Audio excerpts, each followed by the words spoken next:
Parcel சாப்பாட்டிற்கு ஊறுகாய் தராத உணவகத்திற்கு ஊறுகாய் விலையுடன் சேர்த்து ரூபாய் 35,025 அபராதமாக விதித்து மாவட்ட நுகர்வோர் குறைதீர்ப்பு ஆணையம் உத்தரவு பிறப்பித்துள்ளது.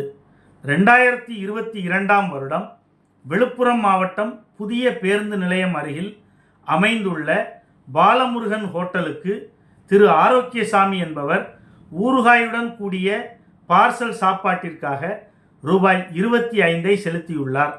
வீட்டிற்கு சென்று பார்சலை பிரித்து பார்த்தபோது ஊறுகாய் இல்லாததால் ஹோட்டல் உரிமையாளரிடம் முறையிட்டார். எந்தவித பதிலும் வழங்கப்படாத நிலையில் மாவட்ட குறைதீர்ப்பு ஆணையத்தை அணுகினார். மாவட்ட நுகர்வோர் குறைதீர்ப்பு ஆணையம் 35,025 அபராதமாக விதித்து தீர்ப்பு அளித்துள்ளது.